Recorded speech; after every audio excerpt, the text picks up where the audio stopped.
दोस्तों नमस्कार। किताबी दुनिया में आप सबका स्वागत है।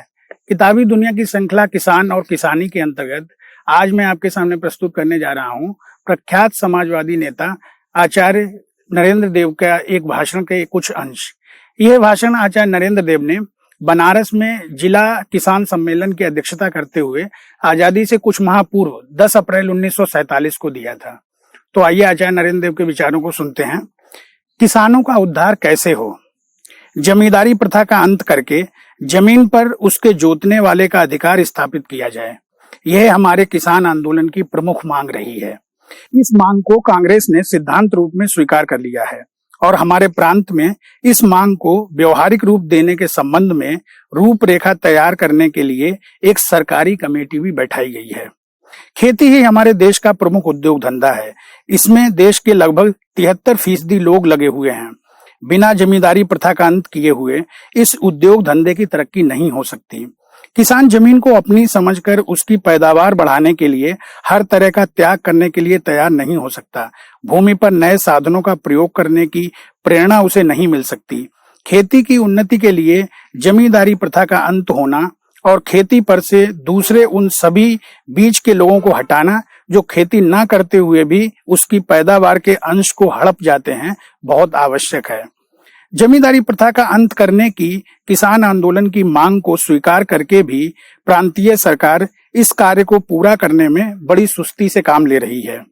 महायुद्ध की समाप्ति होने पर पश्चिमी यूरोप के अनेक देशों में जमींदारी प्रथा का अंत किया गया, किंतु इन देशों में इस काम को 1 वर्ष में ही पूरा कर डाला गया।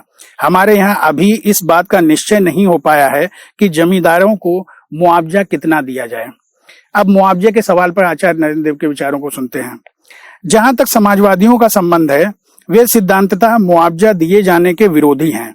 हमारे देश में मुआवजा देने का प्रश्न सिद्धांत की दृष्टि से इसलिए भी नहीं उठता कि जमींदारी प्रथा हमारे देश की अपनी प्रथा ना होकर विदेशी शासन द्वारा अपनी सुविधा और सहायता के लिए खड़ी की गई प्रथा है।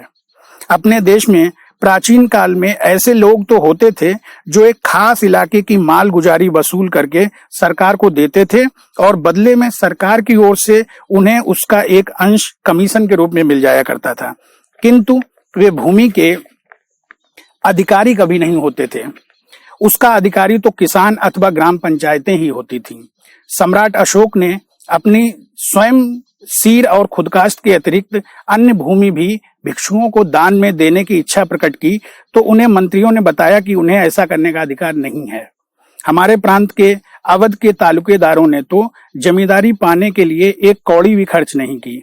सन 1857 के स्वाधीनता संग्राम में विद्रोही जमींदारों की जमीनें छीनकर अंग्रेजों की मदद करने वालों को दे दी गईं। अवध के तालुकेदारों की जमीन इस प्रकार मिली हुई है, अतः न्याय की दृष्टि से उन्हें मुआवजा पाने का कोई हक नहीं है, जबकि जमींदारी प्रथा का अंत करने के लिए सरकार को कानूनन मुआवजा देना ही पड़ेगा। ऐसी हालत में यह रकम थोड़ी से थोड़ी होनी चाहिए। जमींदारों की धांधली के संबंध में आचार्य नरेंद्र देव के विचारों को जानते हैं। सरकार की ओर से जमींदारी प्रथा का अंत करने में जो सुस्ती दिखाई जा रही है, उसके कारण किसानों पर इस समय एक जबरदस्त आफत आई हुई है। जमींदार ये सोचते हैं कि जमींदारी तो जाने वाली है, इसलिए इस समय उसके जरिए ज्यादा से ज्यादा जो भी वसूल किया जा सके वसूल कर लिया जाए। साथ ही वे नजराना लेकर तालाबों, चारागाहों और सार्वजनिक रास्तों की जमीन को भी जोत पर उठा रहे हैं, जिसके आगे चलकर अपनी जमींदारी की खेती बढ़े हुए रकबे के मुताबिक वे मुआवजे की भी अपेक्षाकृत बड़ी रकम वसूल करना चाहते हैं। शिकमी काश्तकार बड़ी तादाद में बेदखल किए जा रहे हैं। प्रांतीय सरकार का कर्तव्य है कि वह जल्दी से जल्द जमींदारी प्रथा को समाप्त करे। साथ ही इस बीच जमींदारों द्वारा जो जुल्म हो रहे हैं, उनसे किसानों की रक्षा होना भी अत्यंत आवश्यक है। यह प्रसन्नता की बात है कि प्रांतीय सरकार ने इस आशय का एक कानून पास किया है कि जिन जमींदारों के अत्याचारों से किसान बहुत तंग आ गए हैं, उनकी जमींदारी सरकार कोर्ट ऑफ वार्ड्स की देखरेख में ले लेगी।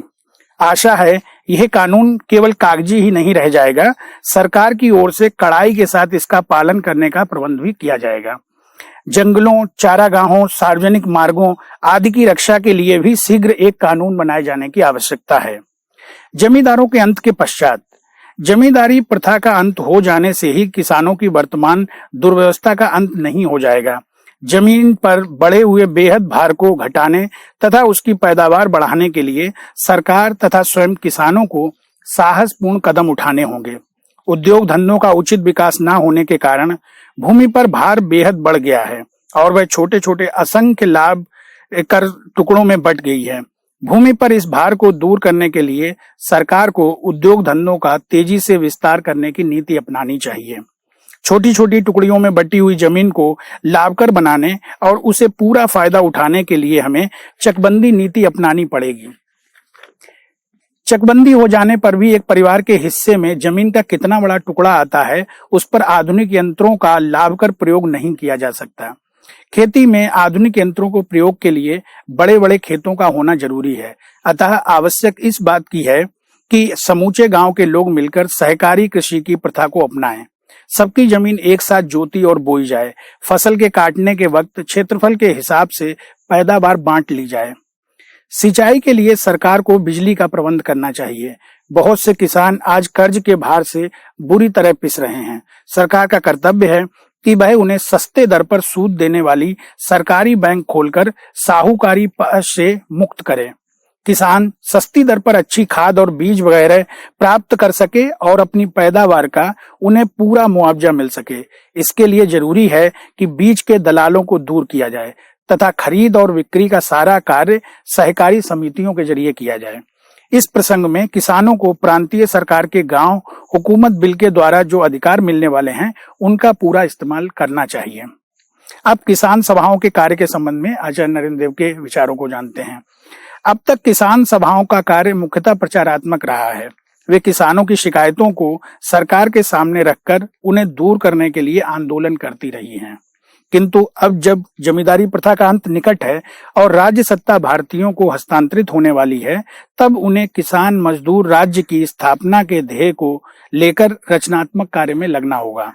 जमींदारों के लठैतों तथा सांप्रदायिक उपद्रवकारियों से किसानों की रक्षा के लिए ग्राम में किसान नेता अर्थात स्वयं सेवक दल के संगठन की आवश्यकता है।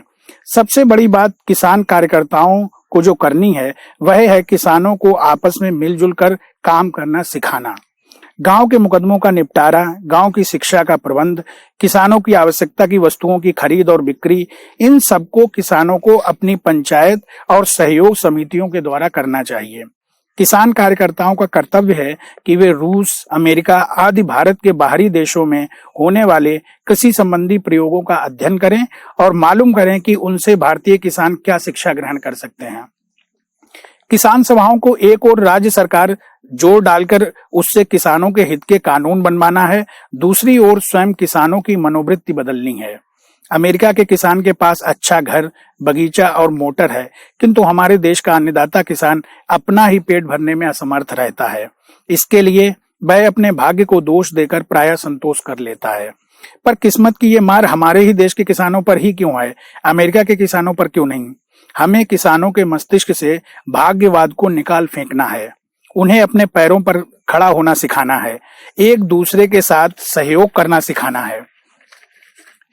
आज हमारे ग्रामों का जीवन इतना नीरस और कठोर है कि ग्रामों के जो नवयुवक थोड़ी बहुत शिक्षा प्राप्त कर लेते हैं, वे शहर में रहना चाहते हैं। गांव को लौटना उन्हें खलता है। हमें ग्रामों में भी नगरों से प्राप्त होने वाली विज्ञान की विभूतियों का प्रचार करना है और अंततोगत्वा ग्राम और नगर के भेद को मिटाना है। यह कार्य तभी पूरा होगा जबकि शोषण पर आधारित सामंतवाद तथा पूंजीवाद का अंत कर दिया जाए।